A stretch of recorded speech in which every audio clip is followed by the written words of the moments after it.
For those of you joining us early, welcome to our webinar today, part 3 of 5 unexpected conversations you can have at work. We will start the webinar program promptly at the top of the hour, and until then, we will let the rest of the people join us. Thank you for your patience.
Hello, and welcome to our part 3 of our webinar series, 5 unexpected conversations you can have at work.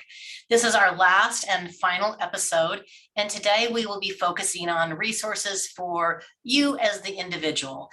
These can be beneficial not only to you, but potentially family members, friends, and even coworkers. Our panelists, as always, are John Troutman, who is with Mazzetti and Sullivan Employee Assistance Program, Esther Pipoli with Loss of Life Advocates, Kathy Sikorsky, an elder law attorney, and in absentia is Allison DePauli. She was with us for the first two episodes, but is taking care of her father in the hospital today. So we'll be subbing in to take care of her part as well. Everyone is on mute, but please feel free to drop questions in the chat or in the Q&A. We will make sure that we have an opportunity to address you. I do have somebody with their hand raised. So Emily, I'm going to allow you to talk before we get started. You can unmute. Or not, maybe the hand was an accident.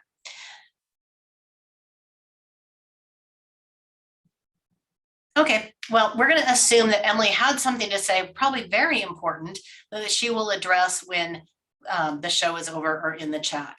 So without further ado, we're going to get started and kick it off with Esther Pipoli. Oops. Let me go back. We're doing really good here, off to a great start. Again, episode 3, this one is for you, practical resources for everyone. Esther is with Loss of Life Advocates, and at this point, I am going to turn the program over to Esther to introduce herself and tell you a little bit more about her, and then go into her section. So Esther, it's all you. Thank you, Nancy, and good afternoon to everybody that's joining us today. Welcome. We know how incredibly busy and important your days can be for clients and for yourselves. So hopefully you are here because you saw the first 2 episodes, or maybe you heard about the episodes that we've done previously, really trying to focus in on what's changed since the pandemic. You know, a lot of stuff has happened. But first, a little bit about myself. Born and raised in San Antonio, Texas, I started Loss of Life Advocates in 2017 after suffering a double loss of my dad and my husband 63 days apart in 2014.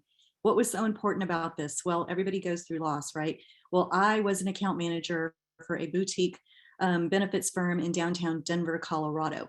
And at that time, being an account manager, I was just zooming through my days, doing open enrollment meetings and being busy, you know, being a wife, being a mother, being a daughter. And my father was ill and I was taking care of him. But when my dad died and my husband was diagnosed with cancer, I found myself as an employee in the driver's seat of, wow, what do the benefits really mean? So for the first time, not only had I, you know, been in benefits for 20 plus years, helping employers and HR departments as an account manager function and navigate through their actual benefits, but for the first time, I was an employee going through a loss, going through a cancer diagnosis, trying to figure out what resources were available to me.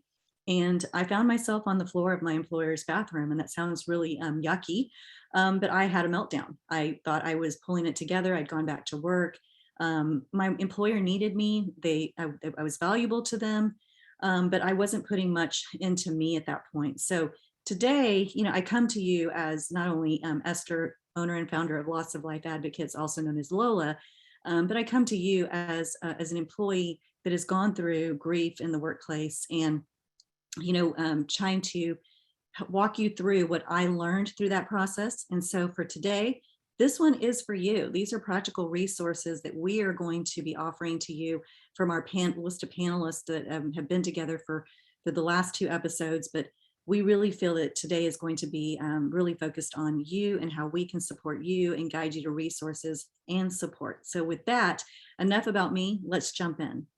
So guidance and support for employees experience a life transition or loss. So let's have an honest conversation about, you know, grief in the workplace. It happens. It's happening all around us. We all live in a sea of grief. And if you've been with us for the first two episodes, you know the recap about loss. Employees function less when they are dealing with a life change. They often call in sick to handle family matters. The massive resignation, the pandemic results of outcomes of the last 2 years. People have surfaced through loss and life transitions more in excess these last 2 years, and now coming back out of this work from home kind of situation. Now employees are really starting to focus on what's important, and they've really had to deal with personal losses, whether it's been an employee, a coworker, a parent, a family member. The pandemic has changed loss for us on a massive level. And what are these trends saying to you about jobs? You know, people are starting to focus on what does it look like for me in my career path? What does it look like for me with my relationship with my employer, with my manager, with my coworkers? You know, how did people respond during the pandemic to loss in the workplace? You know, and do I want to work in this organization where they're not putting me and my thoughts and what's happening during my life transitions at the forefront? How can you feel comfortable stepping in and intervening to leadership about a coworker? Something important when I was going through my own personal loss, I had a few coworkers that were saying, hey, have you gone to the doctor? Have you actually been assessed for yourself? You know, you've lost your dad, you've lost your husband, you're trying to kind of wear this huge rock on your back. You're trying to come back to work. You're trying to focus on clients and doing your job because now you're a single woman again and you have kids and you've got to take care of yourself first. So knowing when to step in is super important. But what are some things you can do to help? Like, how do you actively help a coworker that you see is in total crisis and maybe your manager doesn't know or your leadership team doesn't know, but you can hear this person making calls or researching or asking other people for help because they start looking at what are the other resources out there for my mom. You know, I'm having my dad died, my mom has dementia. I can't keep her at home. I'm worried about her driving. And it's a slippery slope. So let's proceed with caution. So that's a little bit about kind of what we've been talking about these last couple of episodes. I'm kind of focusing it more on you right now because this is about you. And I want you to walk away with knowing what to do in the event something happens. We're in a new time. We're moving forward at a rapid pace. The world is coming back to normal. TSA just lifted their mask mandate. The world is starting to function at a different level, but that doesn't mean that we have changed. We are trying to function. And with that function, how do we prepare ourselves? Next slide, please. So let's recap the type of losses that we all encounter. You know, the most obvious one is when a family member or a friend passes away. It's that, 5 degrees of separation. I always say that for every person that has a loss, you're impacted by 5 other people. So if you're working as a coworker and they suffer a loss through a spouse, or maybe that coworker doesn't come back to work because they've had a massive heart attack, 5 people are going to be affected by that loss. Also, our furry friends. I mean, I know that I've had employees that come in and coworkers that say, oh my gosh, I had to put my pet to sleep, or I woke up and my pet wasn't alive. And it is almost, we love our pets, and it is almost as tragic as losing a friend or a family. Sometimes it's people's best friend. When we lose a marriage, when people go through a divorce, that is important. And Nancy touched on this earlier in our episodes about how that impact helps. I mean, it hurts families, it hurts coworkers on so many different levels, because that is such a stress and a strain that is carried into the workplace, and people don't know how to manage that. They don't know how to address somebody going through that. What is the right thing to say? What does it do? What's the financial impact? Financial security. When people have to go through somebody losing a job, maybe it's a spouse, or maybe they have a lot of money in the marketplace and they've maybe taken a financial loss. That financial security is considered a huge loss. And for us, these last 2 years, we've had people lose their jobs. We've been lucky that if you're in this industry like we are in insurance, many of us got to go work from home. We got to be working full time. Some of us didn't skip a beat. We're having to do open enrollment meetings, having to be a little bit more savvy working online, Zoom meetings. But for some people, there's industries that were just devastated. So that financial security was gone. And where, especially where I'm from in San Antonio, we realized for the first time in our city how much financial security played a role in food security. So we are really trying to come out of this on the other side of it, and not knowing if you're at work, if your coworkers have food for their family when you're all of a sudden sent home during the pandemic. I think that we went through a lot of financial insecurity these last couple of years. The empty nest, one of my favorites, because I know that when my husband and I sent our last child off to college, and she got as far away from us as possible and went to London, he came back from dropping her off, and we both literally screamed at each other because I was like, oh my God, who are you? So some people go through the empty nest as a loss. They realize that they're having to re-engage with their partners after so many years, and having to develop new types of things to do together. But that empty nest can be big when you have kids that are involved in sports, and there's just that sense of quiet that's in the house all of a sudden. And then my favorite and the last one, trust. Everybody has somebody they trust, and when somebody breaks your trust, that can be extremely hurtful. So the trust is a big one for me. And I think that a lot of times in our workplace and as employees, we sometimes put a lot of trust in our coworkers. And when somebody doesn't take your confidences to the safest place, it can be very hurtful, and that can be hard to come back from. And that is certainly a loss. Next slide. So do you know your behavior style? This is one of the things that I don't know if your organizations are doing this for you, but if they're not, please go to your HR department and ask them that we want to do DISC. We want to do a behavior style. It really does make a difference for your team, knowing what your personality is. So I work with employers in San Antonio and do this for them when there's a conflict amongst team members and they're trying to figure out, why these two people aren't getting along, or they're trying to add in a new person after a loss, specifically, or when somebody's going through a loss. Like, the personalities of people play into how they deal with loss, or how they deal with transition, how they deal with everyday communication with each other. So of course, DISC, standing for D, dominating personalities, they'll get back to work right away if they've suffered a loss. Sometimes you'll know these people. There's about 3% of them. You might want to say that that's the sales force. But those are the people that never quite put their phones down. They're always texting. They're answering emails, even at funerals. And you'll see people and you're like, please turn your phone off. Eyes, personalities that talk even more and want to convince you that they are fine and okay. That's about 11% of your coworkers or workforce. And as you start going through these, think about, you probably have coworkers that you can automatically start pointing the finger and going, yeah, that makes sense. These are people that when they come back after a loss, or maybe there's been some type of transition in their life, they're going to tell you everything's good. I'm fine. I'm fine. Well, we all know that fine is not okay. And I'm sure John can attest to this with his EAP program that he's been working in for the field for so long. that when people say they're fine and okay, they're really not fine and okay at all, but they like to just talk over you to not talk about it. The S personalities, I have to confess, I am part of this group. It's 69% of your workforce, your coworkers. These are people that are, after suffering a loss of security, they will feel like they'll require a lot of reassurances, but they will feel like the rug is pulled out from underneath them. They want that sense of security, that sense of tradition, that sense of stability, of every day being the same. They don't want that D to just come and start talking to them. They want to be asked, like, what are you doing? How are you doing? Like, how was your evening? Did you watch TV? Blah, blah, blah, blah. They want to have that longer runway of going into a conversation about work. And then you have your C personalities, and they'll want all the information on the rules and regulations around benefits, what's expected from them. They'll want to look at contracts. These are about 17% of your coworkers. These are people that are really good at Excel spreadsheets. I'm not really good at Excel. That's one of my least favorite things that I have to do, put formulas together. But these are people that want to know where the boundaries are, where do things lie, and where do I fall into that? They're going to want to know the specifics around a certain situation, and especially after a loss, they're going to want to look at that EAP program, that employee assistance program. They're going to want to know exactly how their mental health benefits play in, what their co-pays are, their co-insurances. So just so you know, like, these 4 personalities are in your workplace every day. If you don't have this, certainly look up DISC and ask your HR department to put that in. I guarantee you it will be a game changer for your organization. Next slide. So let's talk about STIRBs. And these are things that people do. And you'll notice this as an employee. You'll notice your coworkers doing this if they've come back after a life transition, if they're suffering through a loss. They'll either eat more, maybe they'll eat less. It's the excessiveness of all of these things. Drinking more, all of a sudden their kids, they're empty nesters. Maybe they're going out hitting happy hour every day. Maybe they're drinking a little bit more.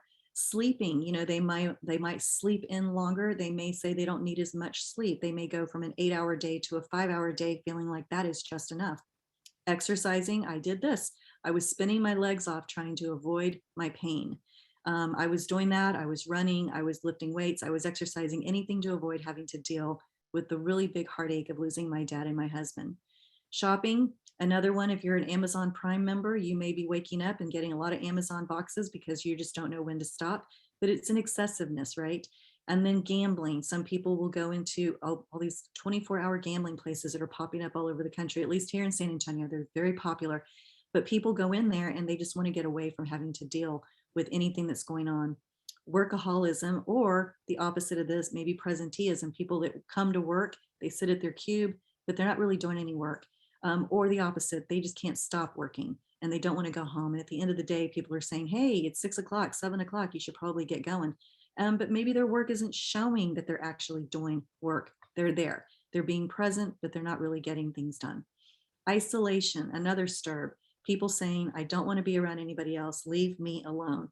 I will tell you that yes, grief makes you want to be alone at times, but you really don't want to be alone. You just want to have other people in the room, maybe not talking to you, maybe just being there, being present with you. I always say that isolation is one of those kind of hard ones to know whether which way to move with it. But I always say having somebody with you is better than being by yourself, especially after a loss. And then playing on the internet and gaming, we see this, right? We're all on social media, are you on Instagram or you're watching things, another way to avoid a loss. And these are all short-term emotional release boosters that you will notice in a coworker or maybe even a family member or a friend that will occur after a loss. Next slide. So here's something to have in your back pocket. What do you do? How do we offer you some tools to help your organization? Well, I actually came up with a respond method that's through Lola. It helps employers and management kind of learn to know when to approach somebody and what to say and when to say it. So first, let's just take that word, respond. React and respond appropriately. If you hear about a loss or a life transition and you're a coworker, you see it on social media, make sure that you're not overstepping your boundary. Certainly, I always tell people, first thing to go, stop social media. That's the last place that you want to have anybody replying or saying something on your wall that you haven't actually maybe notified family or friends. So I always make that a first priority. But if you are that coworker and you hear and you see something or say, see it on social media, don't be afraid just to walk by, maybe put your hand on their shoulder and say, if you need anything, please let me know.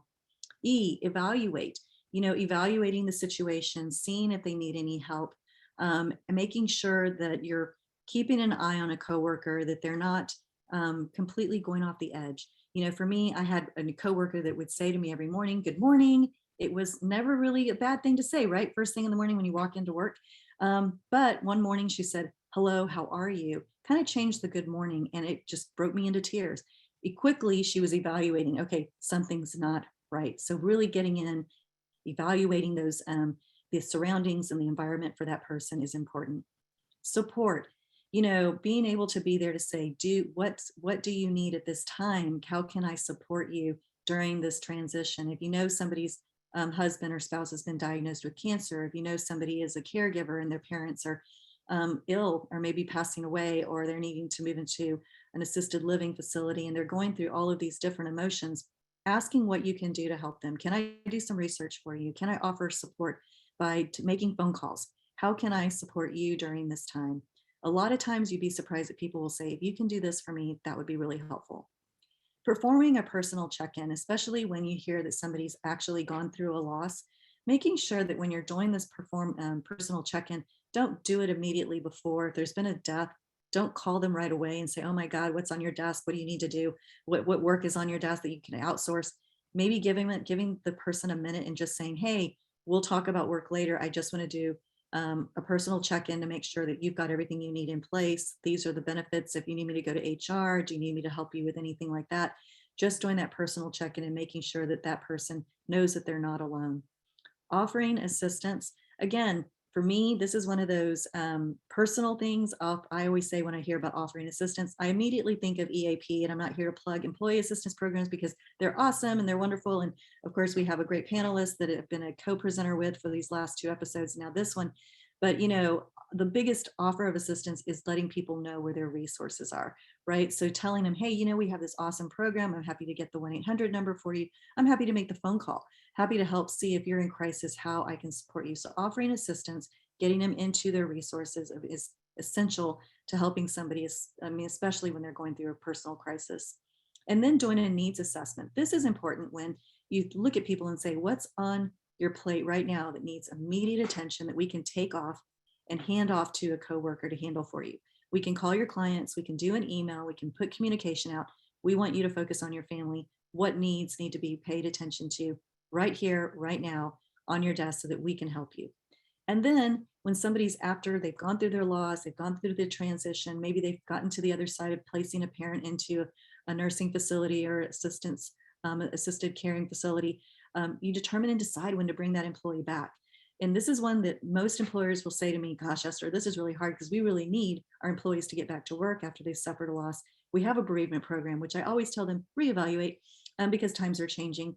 But determining and deciding, maybe it's a step in process. And we'll talk a little bit more about that, but maybe looking and seeing that no two ways and no two paths are going to be right for each employee as they come in. So really making a determination and decision on when and where and how to bring that employee and that coworker back in is important. All right, so next slide. So transitioning back into work. Oh my gosh, Nancy, I can barely see all these things, but I will tell you, I'm half blind some days, and I think today is one of those half blind days. I will tell you, transitioning into workplace, give them a coworker. If you're a coworker, give them a buddy. I know the first thing that I couldn't do was my eyesight, as you can see now, was challenging for me. I couldn't see things. I was double vision. My employer, if they would have given me a buddy to say, "Look, this is no way saying or challenging your work. This is just saying we have somebody to help check your work to make sure that it's okay, that your numbers are in the right spaces."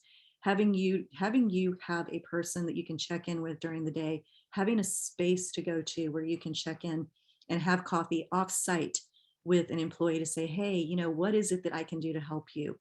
Making sure that that person has the right support team to get you to the other side. This is a process. Bringing somebody back into the workplace is probably the hardest transition you'll make because you have all these benefits. You have short-term disability, you have FMLA if you're over 50 employees, but knowing how and when to step them back in and making sure that they're accessing their benefits that can support them through this, whether it's short-term disability, the FMLA, their employee assistance programs, and making sure that those employee assistance programs marry into the benefits that are in place, whether it's your health insurance program and your mental health benefits, to know what that looks like for an employee for a long term.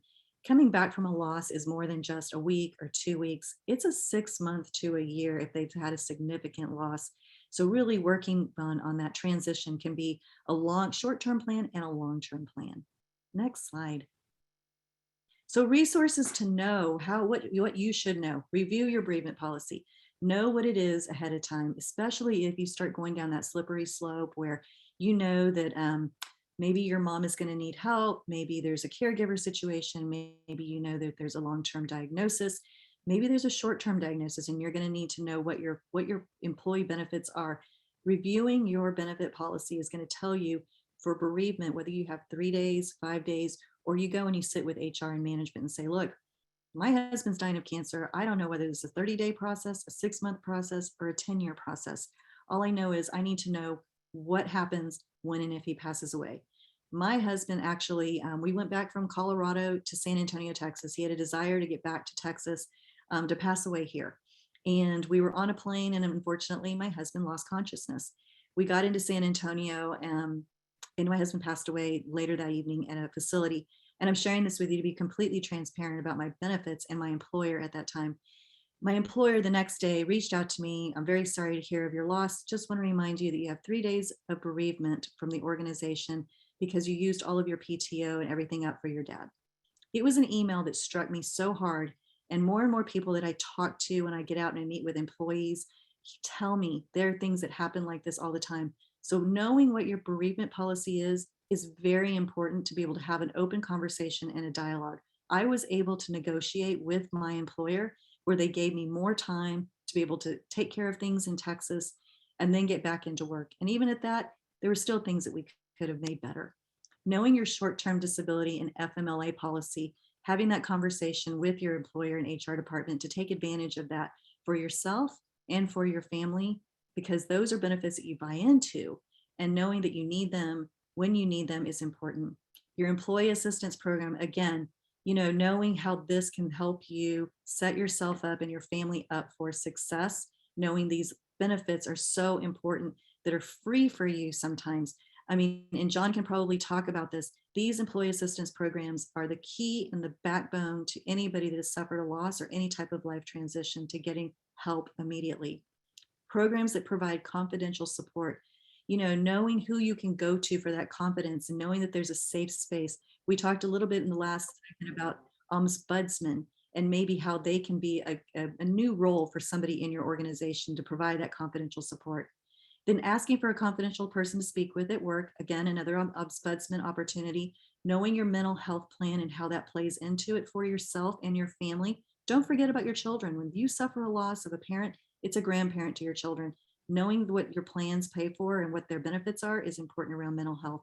And then step in processing and transitioning back to work, having something in place for your employees, for your coworkers, for your teammates, having that discussion to start with is actually something that we work with at Lola on having those conversations for employers and employees to work together.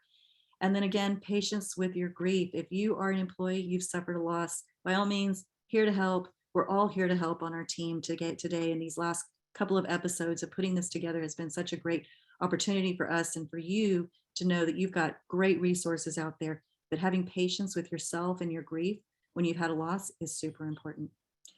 Thank you very much for joining me. I've had such a pleasure of being able to share some of the things that I get to work with different organizations. Nancy, I'm going to turn it over to you because I think you have the next section. Awesome. Thank you. Thank you, Esther. That was wonderful. I hope everybody really got a lot out of that. It's not something that we talk about enough in the workplace. So this picture is Allison DePauli, which is clearly not me. Allison, however, did lead this section for the last 2 webinars. She is a broker like myself in the San Antonio area, and she co-authored the Amazon bestseller, Breaking Through the Status Quo. She was recognized as a 2019 Top Woman in Advising and was recently recognized by her peers as Most Innovative Healthcare Consultant. Allison is a wealth of knowledge. I'm sorry that she can't be here, so I will do my best to hold down Allison's spot. So we're going to talk about the financial impact. And this is actually kind of an interesting topic because really the link between financial health and mental health can be a vicious circle. Your financial wellness can impact your mental health, and your mental health can impact your financial wellness. Oh, guess I added that little, okay. The things we do when we build a PowerPoint that we're unaware of. 3 times more likely to be in debt. That is a fact. It is a statistic that individuals with depression and anxiety are 3 times more likely to be in debt. That's pretty significant, don't you think? 7 reasons why mental health and financial issues tend to go hand in hand. So in this slide, think about it from mental health perspective first. If your life feels out of control, the one thing you can control is that credit card in your hand. You're more likely to want to do something that makes you feel in control. You're more likely to avoid problems.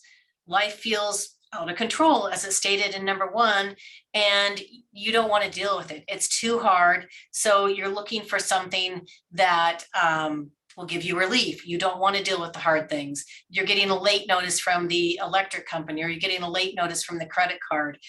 You already feel out of control in your mental health standpoint, so you're likely to avoid adding additional stress in your finances by looking at those things.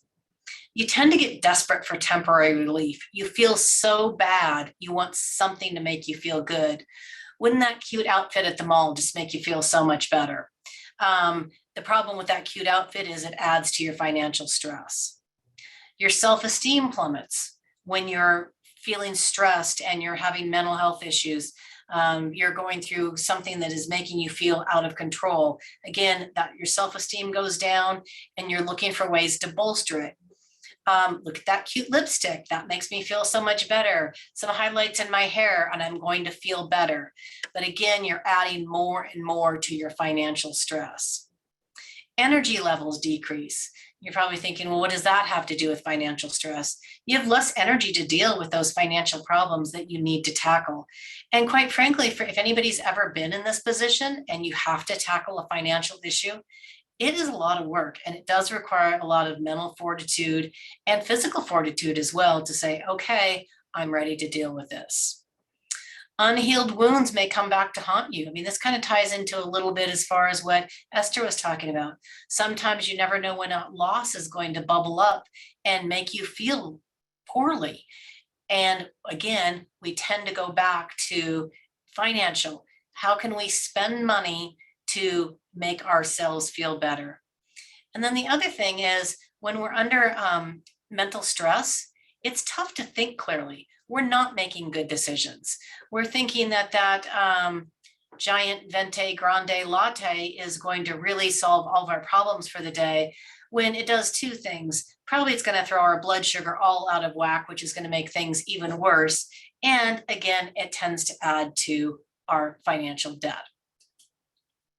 According to the latest CreditWise survey, which was released in December of 2020, the number 1 cause of stress is finance.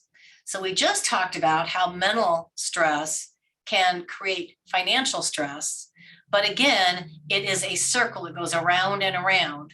So financial stress also creates and contributes to mental stress. It leads politics, work, and even family. And I hate to read a slide, but I'm going to read this one just because I think it's so important. High levels of financial stress, as with other stressors, can manifest through physical symptoms such as anxiety, headaches, migraines, compromised immune systems. Who's ever gotten sick when they've been stressed out? I know I have. Digestive issues, high blood pressure, muscle tension, heart arrhythmia, depression, and a feeling of being overwhelmed. I think every one of us, if we think about it and we're honest with ourselves, can say, yep, I remember when I got that giant bill and immediately my blood pressure went through the roof. Or I realized that I couldn't pay my credit card anymore and I was getting behind and I was getting calls from collection. All of these things contribute to your mental stress as well as your physical stress, and they manifest themselves in physical symptoms. Individuals with high financial stress are twice as likely to report poor overall health and 4 times more likely to complain about them, according to a Forbes article. So again, think about it. It's kind of like what came first, the chicken or the egg. So if we can work on one piece, if we can work on our financial wellness, it will help our mental wellness and vice versa. So these are some interesting numbers that Allison put together actually. So $4.1 trillion, that is the amount that was spent on healthcare in 2020. I mean, that's a lot of zeros. $4.1 trillion. 3.2 trillion of that can be contributed to social determinants of health. So these are things that are not just biological, so very different. And of that number, 25% or $820 billion every year is spent on mental health. $820 billion every single year is spent on mental health issues. Well, you're thinking that's a lot of money, but that doesn't really matter to me that much. So let's think about that. What are the potential savings if we address these things?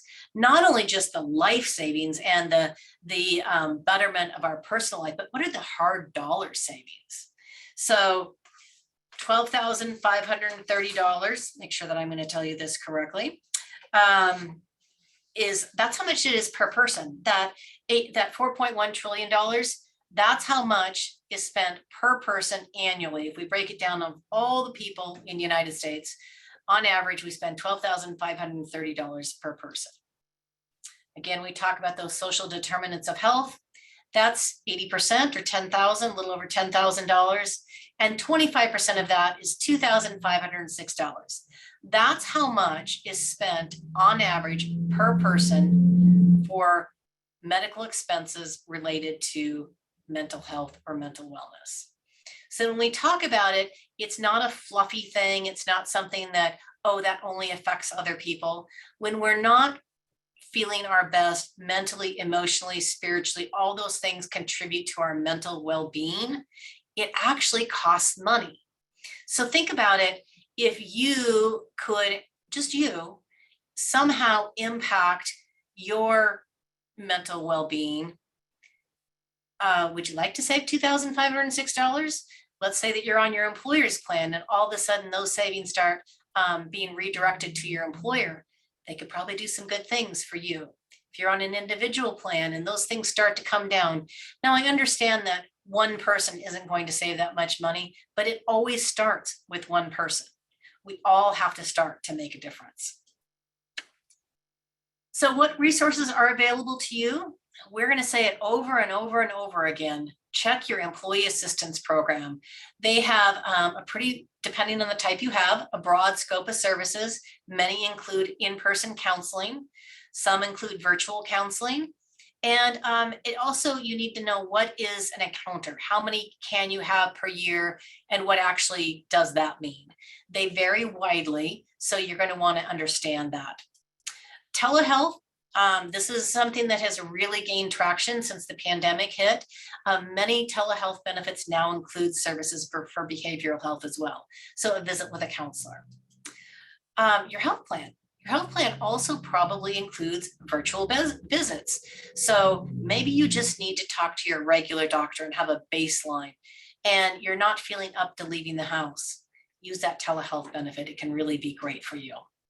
And then what communications plans? Find out, how do I let people know what's going on with me in a way that feels safe? So think about that, make a plan for how you communicate with what's going on for you.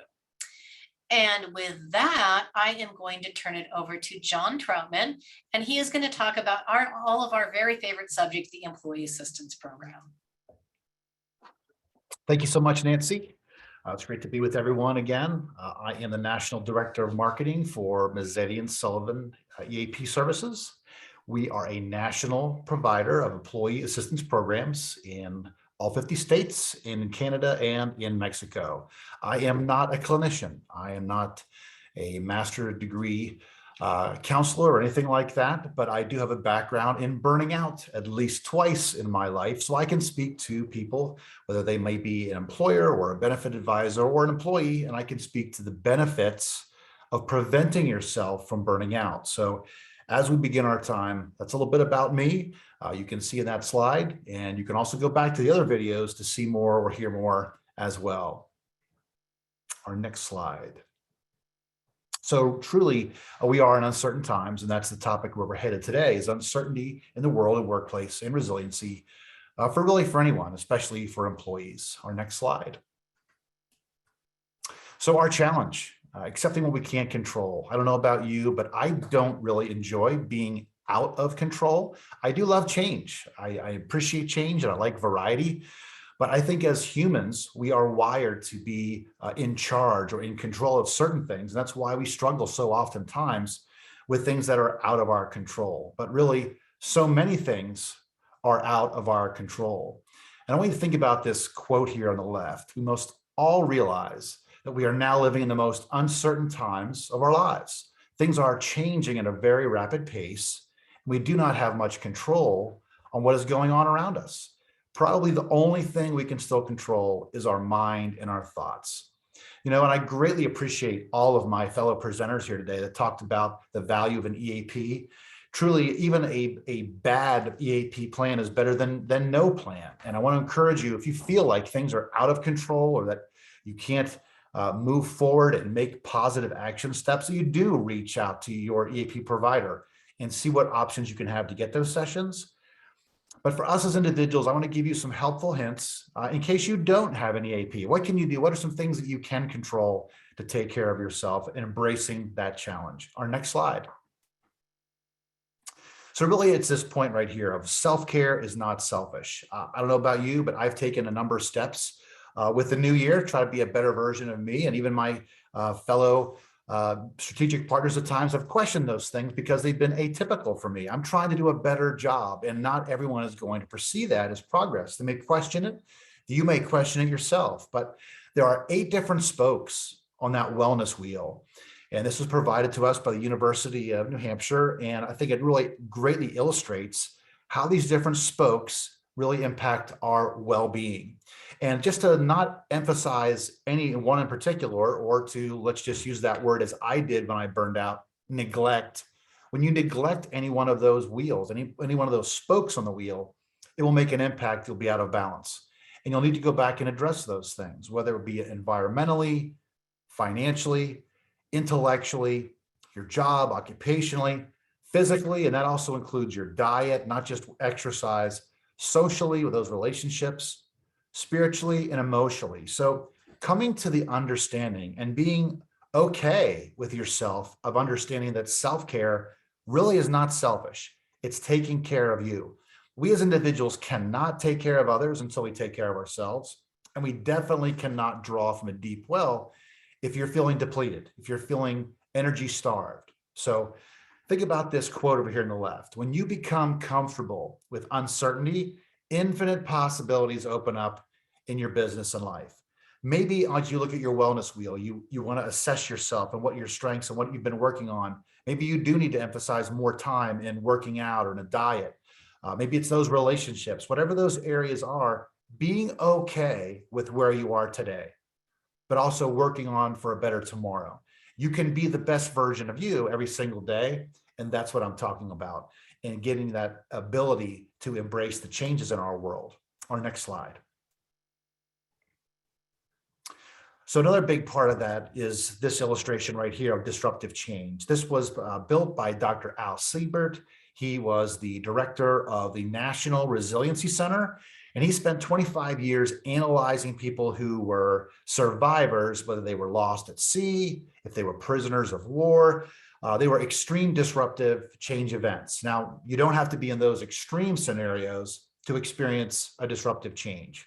Certainly everyone on the planet, unless you've been living under a rock, we've all gone through some type of disruptive change in the last 2 years with COVID, right? So that can be a major one right there. Maybe it's a relationship, maybe it's your job, maybe it's something that happened at work or something that happened with that relationship. For me, it was my burnout 10 years ago, and severely and being told to take a 6-month sabbatical. I felt attacked, I felt numb by it, and I was stuck being upset because I had the victim mindset. It wasn't fair in my mind that I burned out. Why didn't someone tell me these steps or explain to me ahead of time what this could look like and what it would cost me in that moment. And I was stuck in a victim mindset until one day I had to choose, you know what, I'm going to leverage this for a greater outcome. I need to find solutions as opposed to being focused on the problem. And that works down the path of coping, resilient, and eventually thriving. So I want to encourage everyone to focus on looking for those solutions whenever a challenging event occurs. You don't necessarily have to have a life coach to help you through that process, but I can tell you from my own experience, it is much easier to walk that road when someone is guiding you, if you will, to stay on that path. Our next slide. So focus on staying flexible. Certainly none of us are one of the Incredibles, although that would be pretty amazing to be that flexible, but being able to be flexible in challenging situations. That requires focusing on the things we can't change. I talked about that earlier. Also stepping back from where we are. We often get so focused and emotionally charged by where we are in the moment. We need to step back and focus on the present and look at all of the things in the bigger picture. Regardless of where we are in that moment, there are things we can be grateful for. For me, in that challenging time of life, it was looking back and breaking away from the victim mindset, being grateful for my family, being grateful for my wife, being grateful for those who did stay alongside me and help walk it out with me. That was a choice, and I had to choose that mindset. But that's a flexibility that we have to aggressively work towards in those challenging moments. We all go through disruptive events, and we will continue to go through those. So it's learning how to navigate out of them and learning to be more flexible as they occur. Our next slide. Recalibrating your goals and expectations. So whenever that disruptive event occurs, we need to remind ourselves, just as you would drop water in a pond, the ripple effect is going to affect the rest of the pond or the puddle or lake, right? So the things that impact you are also going to impact others when it comes to your mental health. So understand that sometimes we just need to move the target. We just aren't going to be able to reach that objective because of this disruptive event. Whatever has occurred in our lives, we have to move the target. It's no longer a realistic expectation, right? We're going to move the target. Sometimes we need to adjust our sights. You can keep that end goal, you can keep that end expectation, if you will, but how we're going to get there needs to be adjusted. Maybe you're going to require doing something else altogether to get to that same destination, but it's the process that needs to be altered. And lastly, sometimes we need to remind ourselves that we also can change our why, and we therefore create another target. Now, what do I mean? About 10 years ago, shortly after I burned out, I worked for a technology company and we automated notifications. This is long before the weather tools you have today. There were no automation tools in meteorology that could notify you live data that could warn you within 15 minutes by your geolocation. I worked with a private entity. We built that whole entire system because I was a weather geek and I was passionate about saving lives when it came to the weather. I was passionate about protecting people's lives from dangerous meteorological events when the technology was actually there. So I worked with those companies. I met with the National Weather Service. We created this very complex system at a very affordable price. And we started to sell that to through private weather companies around the country until we got to a very large weather company. And I won't go in and share who that was, but you would know them and you would be able to see them on your TV. They took that concept and gave it away for free. They built it and broke some contracts, but that's okay. I was so mad though, because I looked at the money that was lost. I looked at all the different things that when it came to financially that I would no longer get because they took my idea. But the reality is this, they shared my idea and they helped me accomplish the goal. The target changed, my why changed. I never wanted to do that because of money. I wanted to save lives. And because of them, they are saving lives. So I now advertise, go get the Weather Channel app. It's free. It's saving lives. Sometimes we change our why and we need to remind ourselves why we're doing it to begin with. Our next slide. So our takeaways today, accepting the fact that nothing is certain in this world. That's our reality. And the sooner we can embrace that, the more successful and less stressful we will be. That also means prioritizing your own well-being. Some people are going to disagree with you. They won't always understand, but it's taking care of you. Choosing that victor over the victim mindset is the key to being a much more resilient and thriving in those circumstances, which can be very challenging. Staying flexible in business and life and reminding yourself to be flexible. Help others help keep you accountable to that as well, to keep you flexible.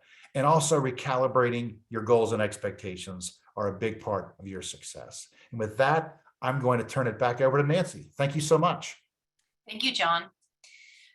So this one is actually me. So I am, for those of you that are unfamiliar with me, I am a broker in the Gig Harbor, Washington area.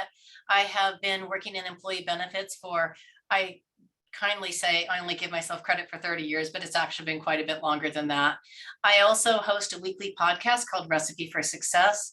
I am very passionate about educating employers, employees, communities on the topic of healthcare. And I was also recognized as a 2020 Top Women in Advising by Benefits Pro magazine. So enough about me. My topic is relationship issues and abuse. If it affects you, it affects your work. These discussions and these points are really designed for an individual, but with the understanding that if you work, you bring it into the workplace as well. So to help you have a little bit of a framework around that. So let's start off with the fact that domestic abuse is a reality.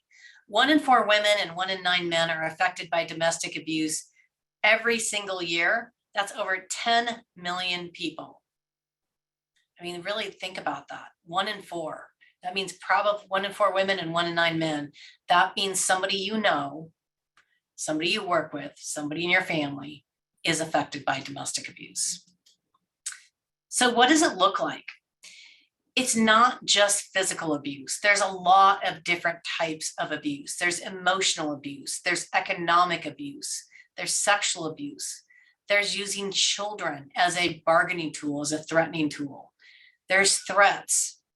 There's using citizenship or residency privilege. There's intimidation and isolation.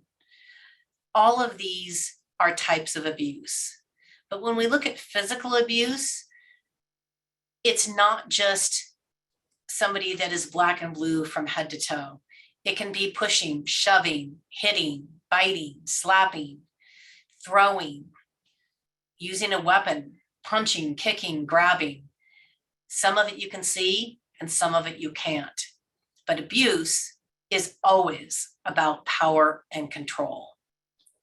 And that's the thing to understand, because if you are not in an abusive situation and you're looking at a coworker, you might be thinking, why can't they just leave? Why can't they just change? They are being controlled, often mentally, physically, emotionally, and oftentimes financially by another person. So it's very hard to take that first step. So if you're affected by abuse, what can you do? I think the very first thing you can do is to know it's not your fault. And that's probably the hardest thing, because you've been told it's your fault. You've been told it's your fault over and over and over again, but it's not. No one deserves to be abused. So what can you do next? Tell someone, tell anyone, let somebody know, because you cannot remain alone if you want to get out of the situation you're in.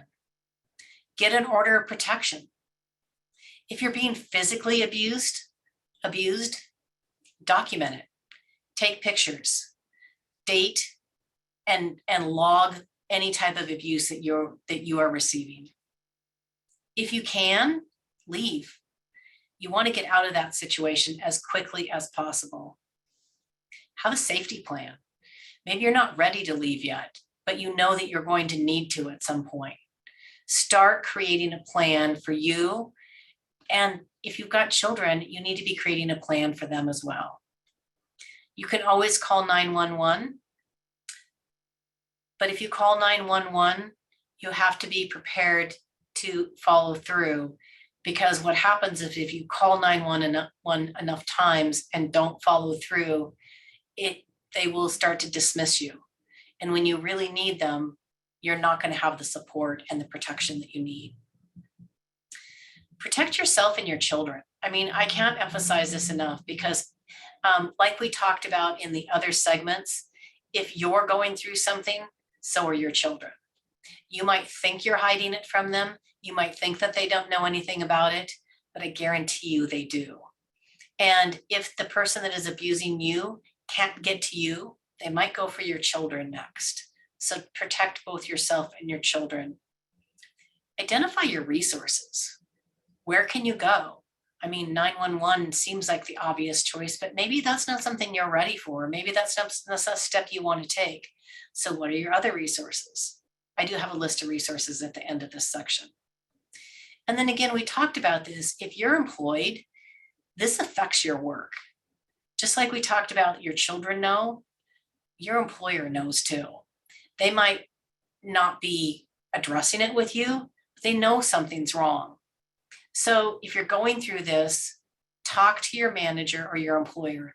You absolutely do not have to provide any sort of details, but it is important to let them know that you're going through a very difficult situation, an abusive situation, and that you might have to suddenly take a few days off. I mean, it's kind of like what Esther talked about with the loss of life. If you are looking at potentially somebody that you're close to going through end of life, you're thinking about the same thing with a relationship as well. You're going through the end of a relationship and you're going to have to make some possibly dramatic changes. So you need to have that plan in place, both in your personal life and in your work life as well. Here's a list of some resources for you. I realize I'm not supposed to say this because you're never supposed to tell somebody when you made a mistake, but somehow or another, I deleted 2 of my slides on relationships and some of the difficulties with divorce, but I do have the resources here, so I'm happy about that. There's a lot of really good resources for both domestic abuse and divorce and relationship. I listed a number of hotlines for domestic abuse, and with the divorce and relationship, there's some fantastic websites. I've spent quite a bit of time on gathering information, a couple of really good podcasts. And then we're going to circle back to the Employee Assistance Program. Granted, not everyone has one, but if you do, I would say it's probably the safest place to call first because A, it's unlikely to cost you anything. And they're going to give you additional information, and it will be a confidential conversation that you can have with somebody that you can discuss your resources with again, and how they can even sometimes help connect you directly with where you should go.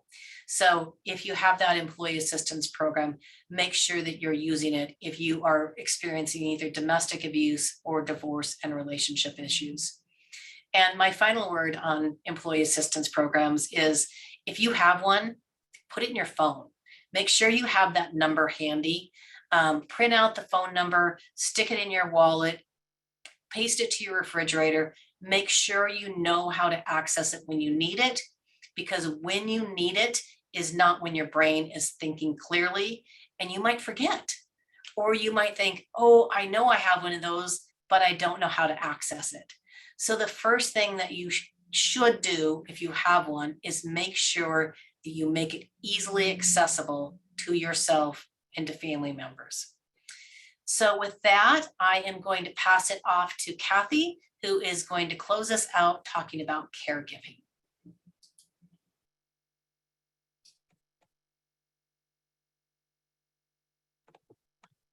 Hi, guys. Nancy, I think we need to put up my video.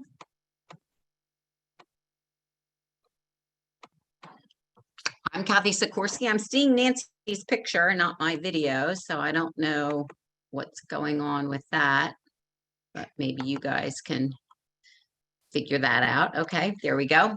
I'm the elder lawyer who talks about caregivers and caregiving at work. And today I want to talk about how we can make it work being a caregiver and also being at work. So next slide, Nancy.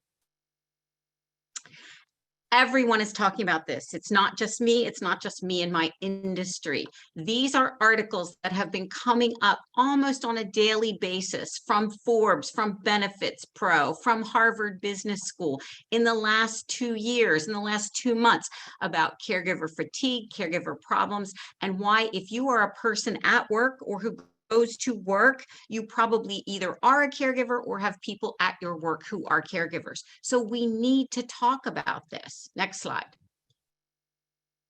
But what's the problem? You would think, okay, everybody's talking about it. This is the problem though. They're not actually talking about it at work, right?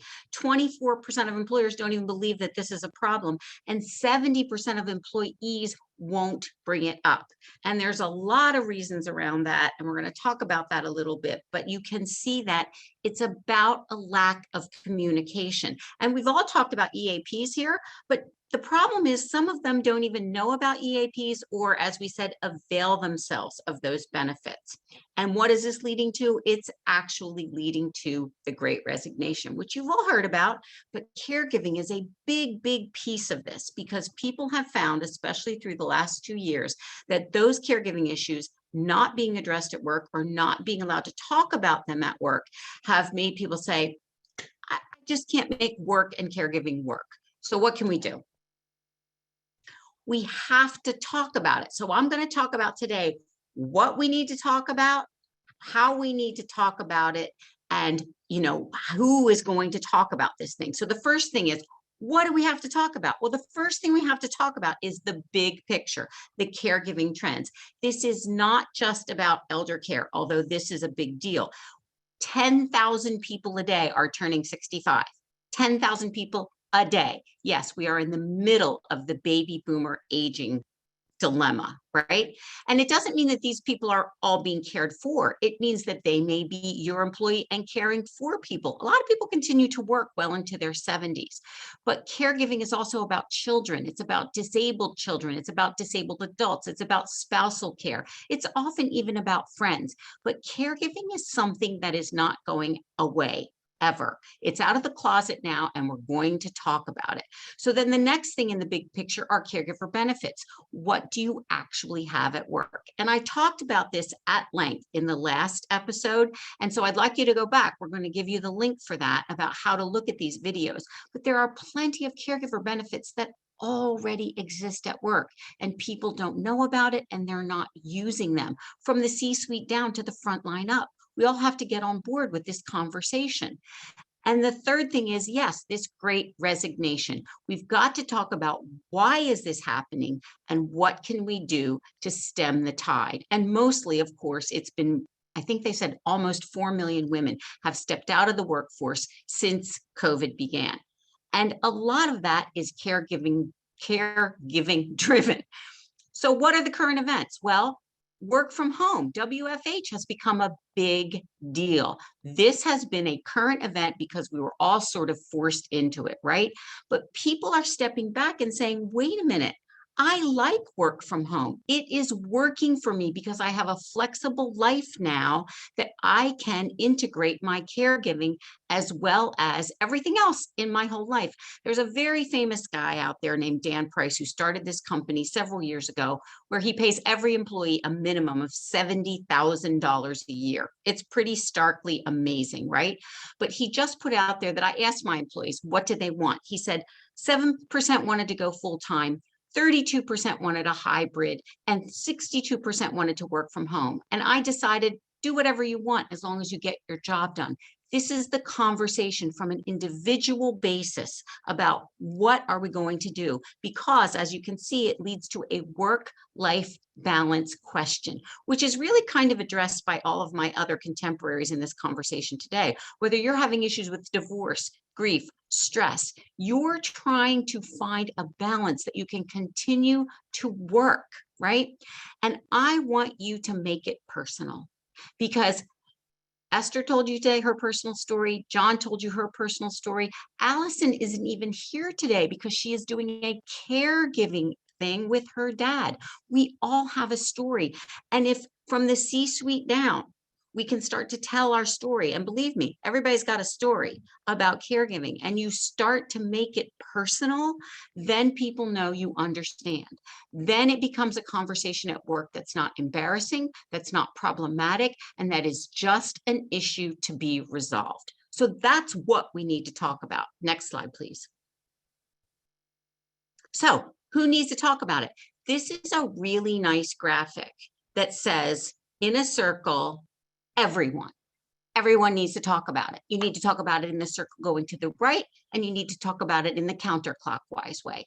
Because if you're not all talking about it, then it doesn't become a company policy. And when it does become a company policy, rather than, oh my God, COVID is here, so-and-so has COVID, so-and-so has long COVID, we'll just deal with this on an individual basis. No, when it becomes a company policy that they have to be caregiving, they got to take care of their kids, everybody has to be out of school for a while, whatever the problem is, that we know how we're going to deal with caregiving issues. And the more you talk about it, the more you can put policies into place that make sense for everyone. And again, we've got a lot of solutions that we talked about in the last episode, and you can find those solutions whether you already have them in place or you want to put them in place, but you can't put any solutions in place until you realize you need to talk about it. Okay, next slide. So start your engines. We got to figure out how to talk about it rather than being intimidated, embarrassed, or ashamed. So how are we going to do that? Nancy, next slide. I'm going to give you in that next slide 12 solutions, believe it or not, how to start this conversation. On the left-hand side are 6 ways for C-suite HR and management. And I'm hoping in this room, I know it's about individuals, but I'm hoping we have C-suite people, HR people, management people. You're all individuals, and then solopreneurs or entrepreneurs with just a few people, frontline workers, HR and management workers in smaller companies. All of you are individuals, and you all have to be able to talk about this. So in the big picture, are we caregivers? Yeah, you are. I'm sorry, you just are. I don't even have to ask that question, but do we need data? Does our company, depending on how big we are, need to create and collect data and then use it as information on the resources we have now? Who are the people that we need it? What are they using? And can we have conversations in places we already have people gathering who are caregiving and have caregiver dilemmas? Our ESAs, our EBNs, our DEIs. Yes, I know these are all letters, but you guys know what they are. And maybe even have a designated HR caregiving coordinator. Oh my gosh, what a concept. And on the other side, have we talked to HR and management? Do they know we have this problem? Have I gotten out the book? And I don't even mean a physical book. I know everything's online, but have I actually looked at my book of benefits to know what is there? It's kind of like Nancy saying, have that EAP phone number there. Do I even know what I have? It's like Esther saying, do you know what your grief policy is? Do you have one? What kind of education and tools do you need? Do you need the people in this room today that are teaching you to come and teach your company? Do you need the people in this room today to teach you how to talk as an individual to your company? Because work from home and flexibility has addressed it. And how has it addressed it? Well, maybe not well, but at least it's start to address it. You need to start focused conversations with the person at the water cooler, with the boss, with the HR. All of us have to be individually responsible to start this going. Next slide. What would happen if this was the norm? What kind of incredible things would happen? We would be the Incredibles. We'd all be flexible. It would be awesome. Next slide. So we have to keep our eye on the prize. And I'm not going to kid you, if you weren't here before, this was my last slide from the last time, because this is the prize. If you could just click, Nancy, it's going to come up with our 6 solutions. All of these things happen. They're statistically proven. There isn't anything here who doesn't help the individual and the company and the bottom line. If we all, one more click, Nancy, learn how to refocus and accept that it's not on fighting the old, but on changing the new. And that's what we're all talking about here today. Next slide. This is everybody. everybody who was in the room today or was in the room before, because Allison couldn't be with us today. And I have a YouTube channel. I think a couple of us do too. Maybe we should all come back on video, you guys. That we all have a place where you can look at the 3 videos once this is downloaded in our information, so that you can see all of these, take them to work, use this information. This has been such a generous gift from all the people in this room. And I am, for one, I'm very proud to be a part of this that we put together. So Thank you. Thank you so much, Kathy, and thank you everyone for having the rest of the presenters. This was a passion project for us. We did it because we saw the need to talk about this more often, and we knew that we had diverse perspectives to bring on it, and felt that we could potentially provide value to those of you that took the time to join us. So thank you so much. Please feel free to reach out to any of us directly. I do have one question. I think just a thank you. Reach out to any of us directly. As Kathy mentioned, I also have a YouTube channel, Olympic Crest Insurance. There is a dedicated playlist for this series. This episode will be up by the end of the week, but you can find all 3 episodes there. So again, thank you so much. If anybody wants a slide deck, feel free to send me an email and I will be happy to share it with you.